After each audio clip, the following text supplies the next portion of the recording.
எல்லாம் வல்ல இறைவனின் பெயரால் ஆரம்பிக்கின்றேன். அன்பானவர்களே, உங்கள் அனைவர் மீதும் சாந்தியும் சமாதானமும் உண்டாவதாக. அரசியல் நிலவரங்கள் அல்லது நம்முடைய தேசிய மக்கள் சக்தியின் கட்சி தொடர்பாக சில விஷயங்களை நான் அவசரமாக நம்முடைய காத்தான்குடி மக்களுடன் விசேடமாக பொதுவாக இந்த நாட்டு மக்களுக்கு சொல்ல வேண்டும் என்கின்ற ஒரு காரணத்தினால் இந்த பதிவினை இடுகின்றேன். தேசிய மக்கள் சக்தி முன்னர் மக்கள் விடுதலை முன்னணி என்ற பெயரிலே இயங்கி வந்தது. அது நான் பிறப்பதற்கு முந்தி உருவாகிய ஒரு கட்சி, மக்கள் விடுதலை முன்னணி. தோழர் ரோகண விஜயவீர அவர்கள் அதனை உருவாக்கி 1978ஆம் ஆண்டு அந்த கட்சி உறுப்பினர்களில் முக்கியமானவர்கள் தோழர் ரோகண விஜயவீர, உபதிச கமநாயக்க போன்றவர்கள் காத்தான்குடிக்கு கிழக்கு மாகாணத்தில் வீசிய சூறாவளிக்கு பிற்பாடு காத்தான்குடிக்கு வந்து அல்லமீன் வித்தியாலயத்திலே கடற்கரை வீதிக்கு சமாந்தரமாக ஒரு கட்டிடம் இருந்தது. அந்த கட்டிடத்திலும் கூட ஓடுகள் எல்லாம் உடைந்து விட்டன. அந்த நிலையில் அங்கே தங்கி இருந்து ஒவ்வொரு நாளும் காலையிலே ஊருக்குள் வெளிக்கிட்டு, அந்த காலத்திலே புதிய காத்தான்குடி பெரும்பாலும் விரல் விட்டு எண்ணக்கூடிய ஒரு சில வீடுகளை தவிர மற்றைய வீடுகள் எல்லாம் ஓலையினால் அமைக்கப்பட்ட வீடுகளாகவே இருந்தன. தென்னை ஓலையினால் அமைக்கப்பட்ட அந்த வீடுகளில் பெரிய சேதம் ஏற்பட்டிருந்தது. அந்த சேதத்தை நிவர்த்தி செய்வதற்காக அல்லது மக்களுக்கு வாழ்விடங்களை அமைத்துக் கொடுப்பதற்காக தோழர் விஜயவீர, தோழர் உபதிச கமநாயக்க, இப்படி பல தோழர்கள் வந்திருந்தார்கள். இவர்களை எங்களுடைய மதிப்புக்குரிய ஆசிரியர் இப்ராஹிம் சார் அவர்கள் அழைத்து வந்திருந்தார்கள். அப்போது நாங்கள் எனக்கு ஒரு 16 வயது இருக்கும். அந்த சந்தர்ப்பத்திலே நாங்கள் தோழர் விஜயவீர போன்றவர்கள் மேலே இருந்து ஓலை கட்டுகின்ற போது நாங்கள் கீழே இருந்து அந்த ஓலைகளை எடுத்துக் கொடுப்பவர்களாக இருந்தோம். இப்படி பிற்பாடு சுனாமியின் பின்னரும் மக்கள் விடுதலை முன்னணியின் தோழர்கள் நம்முடைய ஊருக்கு வந்து நிறைய சேவைகளை செய்தார்கள். ஆனால் சூறாவளியின் பிற்பாடு செய்த அந்த பணிகளுக்காக அதனை 78ஆம் ஆண்டுக்கு பின்னர் வந்த ஜனாதிபதி தேர்தலிலே தோழர் ரோகண விஜயவீர அவர்கள் போட்டியிட்டிருந்தாலும் கூட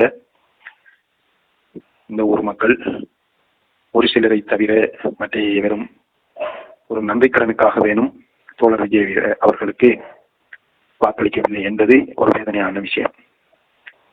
இது இப்படியே நீண்டு கொண்டு வந்த சந்தர்ப்பத்திலே கடந்த ஆண்டு 2024ஆம் ஆண்டுதான் இந்த கட்சி, அதாவது விடுதலை முன்னணி NPP-யாக மாற்றம் பெற்று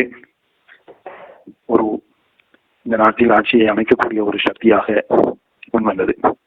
இந்த நேரத்திலே தோழர் அன்பகுமார் திசாநாயக்கா அவர்கள் போட்டியிட்டார்கள். அப்போது அவர்களுடைய தேர்தல் பிரச்சார ஆரம்ப காலத்திலே நம்முடைய மக்கள் பெரிதாக தேசிய மக்கள் சக்தியை நேசிக்கவில்லை.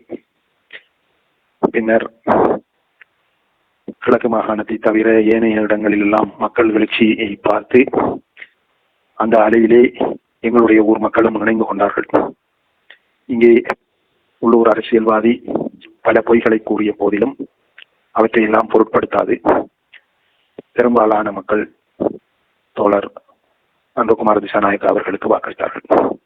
இந்த நிலைமையில் நாம் அடுத்ததாக ஒரு நாடாளுமன்ற தேர்தலை எதிர்நோக்கினோம். அதிலும் கூட பல பொய்கள் கூறப்பட்ட போதிலும் அவற்றையெல்லாம் புறக்கணித்து ஜனாதிபதி காத்தான்குடியை பொறுத்தவரையிலே ஜனாதிபதி தேர்தலில் தேசிய மக்கள் சக்திக்கு வழங்கிய ஆதரவை விட அதிகமான ஆதரவை நாடாளுமன்ற தேர்தலிலே மக்கள் வழங்கினார்கள். பொருளாலும் கால நேரங்களாலும் உடலாலும் இப்படி ஒவ்வொருத்தரும் தங்களால் முடிந்த ஆதரவுகளை வழங்கினார்கள். இங்கே அந்த தேர்தலின் பிற்பாடு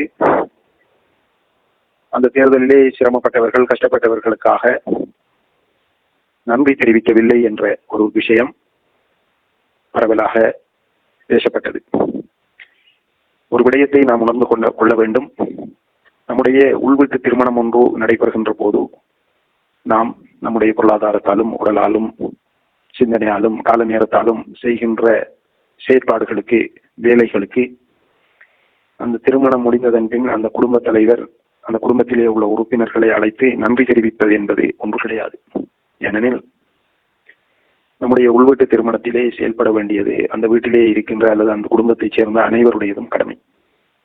இதே போல்தான் 76 வருடங்களாக இந்த நாட்டை சூறையாடிய ஜனநாயகம் என்ற பெயரிலே இந்த நாட்டில் மிகப்பெரிய அக்கிரமங்களை புரிந்த இந்த அரசியல்வாதிகளை ஓரம் கட்டி இந்த நாட்டை ஒரு நிம்மதியாக மக்கள் வாழக்கூடிய ஒரு நாடாக, சுரண்டல்வாதிகளிடமிருந்து இந்த நாட்டை காப்பாற்றி இந்த நாட்டை ஒரு வளமான நாடாக மாற்ற வேண்டிய பொறுப்பு இந்த நாட்டிலே உள்ள அத்தனை பிரஜைகளுக்கும் உரியது.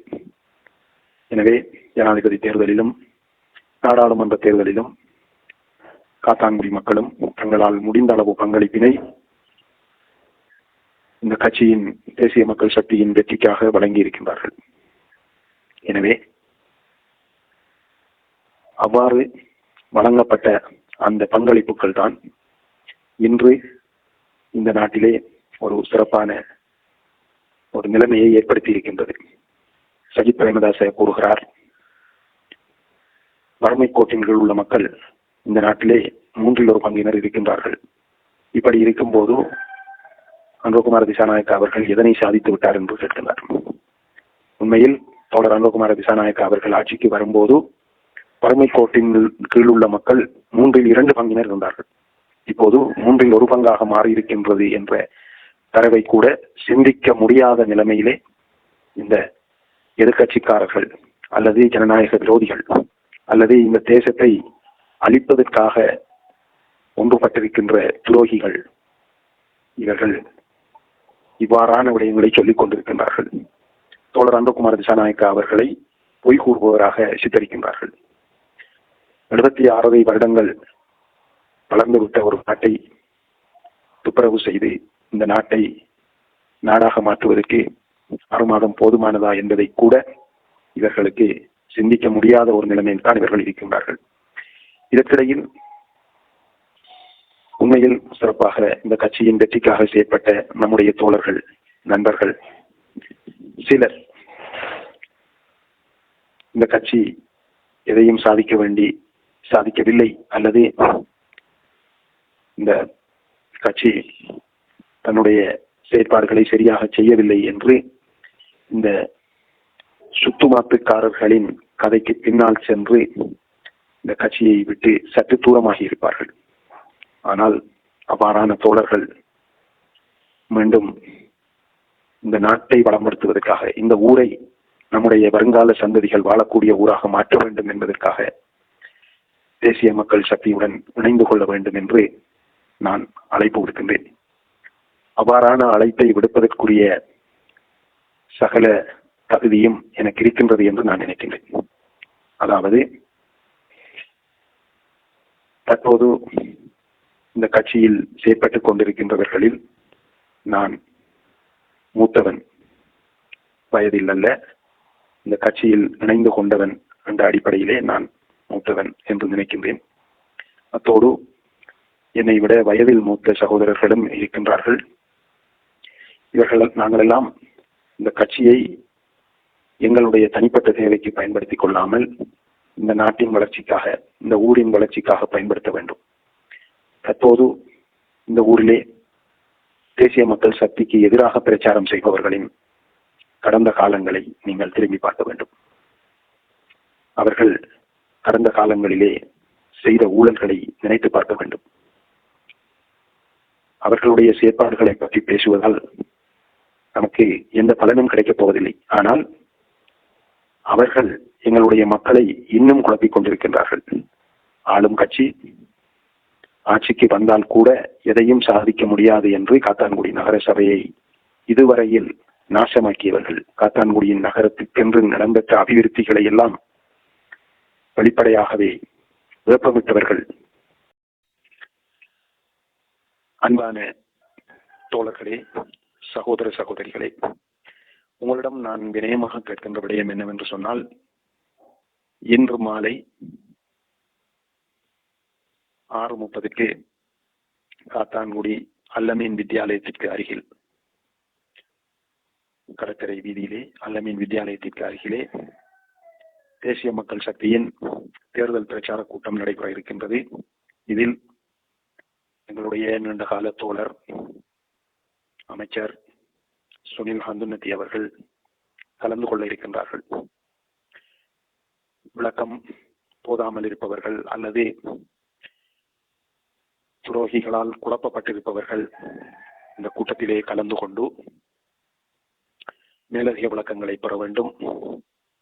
அத்தோடு இந்த ஊரினதும் இந்த நாட்டினதும் நலன் கருதி தேசிய மக்கள் சக்தியின் திசை காட்டி சின்னத்திற்கு வாக்களிக்க வேண்டும்